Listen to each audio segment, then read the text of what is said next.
Basic अगर आप market का टेक्सचर देखें तो 10 डेमा के करीब जो खरीदारी है उसने क्लियरली काम किया यहाँ पर, और 10 डेमा के ऊपर अभी भी मैं कहूँगा कि जो बाज़ार का ट्रेंड है वो अभी भी तेज़ी का ही है।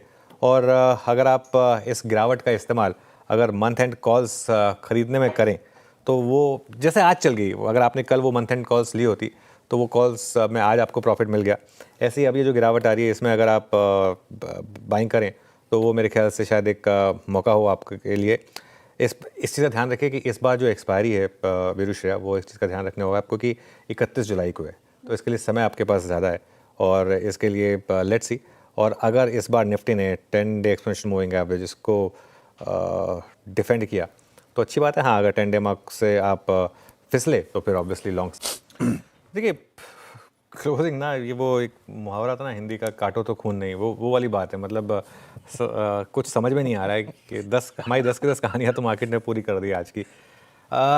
देखिए अब डिपेंड करता है, अगर आप सुबह 11 बजे लेके बैठे हैं तो क्लोज ख़राब है, अगर आप मतलब शॉर्ट करके आप गए तो क्लोज ठीक है। तो अगेन एक रेंज में है मार्केट वीरू इस समय। एक बेसिकली ना तो हम 25,350 तोड़ रहे हैं, ना ही हम 25,650 क्रॉस कर पा रहे हैं।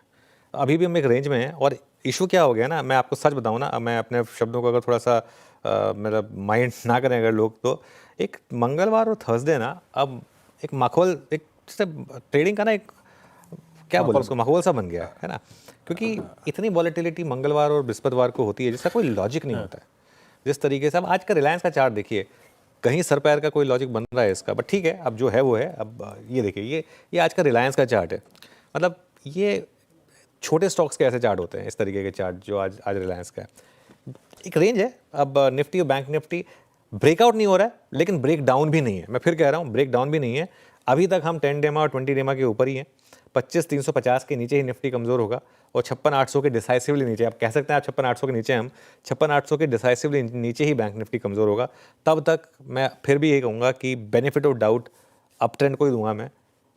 अगले 1-2 दिन में होपफुली पिक्चर क्लियर होगी मेरे। यहाँ से BTST ट्रेड शुरू करते हैं और मानस क्या कैरी करेंगे आप शुक्रवार के लिए?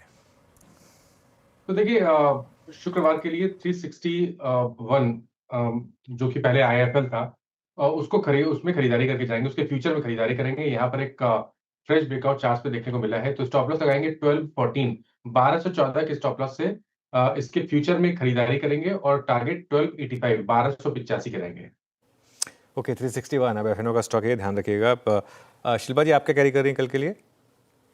जी, मैं यहाँ पे चंबल फर्टिलाइजर चंबल के साथ ही जाऊँगी। यहाँ पे अभी भी स्ट्रेंथ है, डे हाई की तरफ ही स्टॉक क्लोज कर रहा है। मुझे लगता है कल तक आपको 575, 580 तक एक मूव दिखना चाहिए स्टॉक में।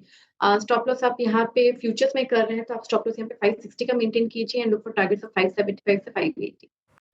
आज भारतीय बाजार खुलने के साथ तो थोड़ा लग रहे थे कि हो सकता है कि ऊपर की तरफ ब्रेकआउट देखने को मिले, लेकिन ऐसा कुछ नहीं हुआ। बाजार फिर से उसी रेंज में फंसता हुआ नजर आया। आज फिर से बाजार 24,400 के ऊपर क्लोजिंग देता हुआ नजर आया। लेकिन बात ये नहीं है, बात यही है कि भारतीय बाज़ारों में न तो गिरावट हो रही, न बड़ी तेज़ी हो रही। जिस प्रकार की तेज़ी पिछले दिनों देखने को मिली थी, ब्रेकआउट भी अच्छा था। 24,700 से लेके 25,200 तक की रेंज जो बनी हुई थी वो बाज़ार तोड़ता हुआ नजर आया था। और वो रेंज टूटने के बाद बाज़ार की स्थिति अभी आप देख ही सकते हैं कि बाज़ार में अच्छा खासा ब्रेकआउट कुछ दिन पहले देखने को मिला था और बाज़ार में अच्छी खासी रैली भी देखने को मिली थी। लेकिन बाज़ार 25,800 ऊपर की तरफ, जो 25,200 नीचे की तरफ अब ये रेंज बनाता हुआ नज़र आ रहा है। करीब 600 पॉइंट की ये रेंज है। अब देखना ये है कि बाज़ार इस रेंज में कितने दिन और चलता हुआ दिखाई देता है।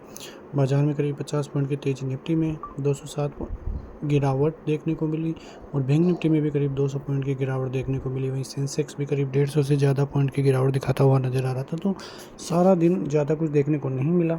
क्लोजिंग के टाइम पे गिरावट ही बाज़ार में देखने को मिली, लेकिन ऐसा नहीं था कि भारतीय बाज़ारों में कोई बड़ी गिरावट देखने को मिले। फिलहाल भारतीय बाज़ार 25,400 के लगभग हैं। 25,200 टूटते ही 25,000 आते हुए दिखाई देंगे। ऊपर की तरफ बात करें तो 25,600 के ऊपर बाज़ार 25,800 और फिर 26,100 तक की रेंज दिखाता हुआ नज़र आ सकता है। वहीं बैंक निफ्टी भी 56,600 का जो सपोर्ट जोन है, 56,500 का सपोर्ट जोन है, उसको डिफेंड करता हुआ नज़र आया है। और यदि नीचे जाता है तो 56,200 का सपोर्ट जोन लेता हुआ नज़र आएगा।